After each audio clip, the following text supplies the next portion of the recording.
ये है talks news network और आप देख रहे हैं पॉलिटॉक्स, राजनीति का कच्चा चिट्ठा।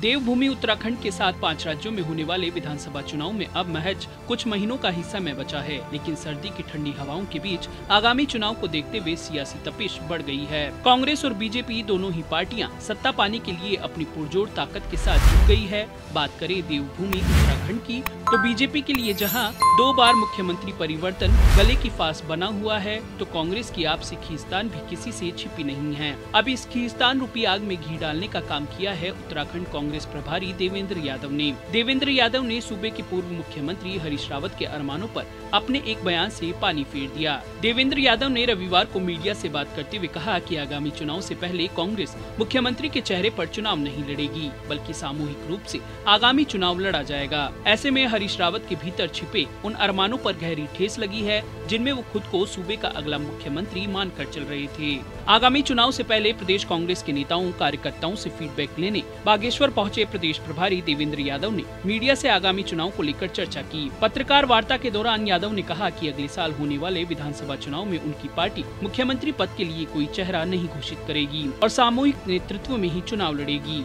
जीत के बाद सबसे विचार विमर्श करके मुख्यमंत्री का चयन किया जाएगा। देवेंद्र यादव ने आगे कहा कि आज भाजपा के पास एक चेहरा है, लेकिन हमारे पास 10 चेहरे हैं और ये सभी चेहरे आपके सामने हैं। हमारे पास बड़ों का आशीर्वाद है तो युवाओं का साथ भी है। चुनाव के समय हमारे यहाँ नेतृत्व हमेशा पीसीसी अध्यक्ष का होता है। देवेंद्र यादव ने कहा कि चुनाव अभियान समिति के प्रमुख के रूप में हमारे पास हरीश रावत है और हम एक सामूहिक नेतृत्व में आगामी चुनाव लड़ने जा रहे हैं। रही बात मुख्यमंत्री की, तो हमारे पक्ष में नतीजे आने के बाद हम सबके साथ चर्चा कर मुख्यमंत्री के बारे में फैसला करेंगे। वहीं भाजपा छोड़ पुनः कांग्रेस में शामिल होने वाले नेताओं को लेकर देवेंद्र यादव ने कहा कि 5 साल पहले कांग्रेस छोड़कर भाजपा में शामिल हुए नेताओं के लिए पार्टी के दरवाजे बंद नहीं हुए हैं, लेकिन उन्हें शामिल करने का निर्णय राजनीतिक आकलन के आधार पर किया जाएगा। देवेंद्र यादव ने आगे कहा कि 5 वर्षों में बेरोजगारी को दूर करने के लिए सरकार ने कोई कदम नहीं उठाया। राज्य में बेरोजगारों की फौज खड़ी हो गई है और राज्य की जनता महंगाई से त्रस्त है। यादव ने कहा कि बीती रात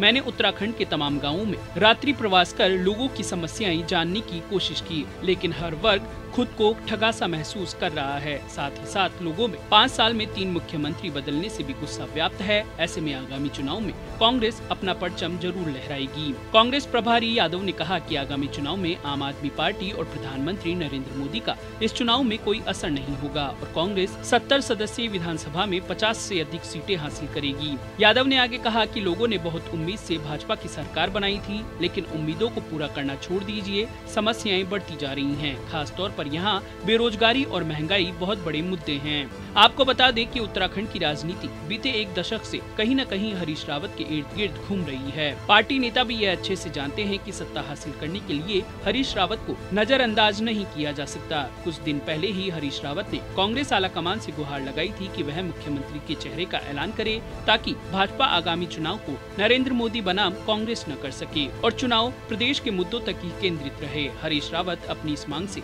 आलाकमान की मंशा का अंदाजा लगाना चाहते थे कि आखिर मुख्यमंत्री के तौर पर आलाकमान किसे देखता है। हरीश रावत एक आस के साथ बैठे हैं कि पार्टी आगामी चुनाव उन्हीं के चेहरे पर लड़ने वाली है, लेकिन कांग्रेस प्रभारी यादव का यह बयान कई सारे सवाल खड़े करता है। पॉलिटॉक्स ब्यूरो उत्तराखंड। ये है टॉक्स न्यूज नेटवर्क और आप देख रहे हैं पॉलिटॉक्स, राजनीति का कच्चा चिट्ठा।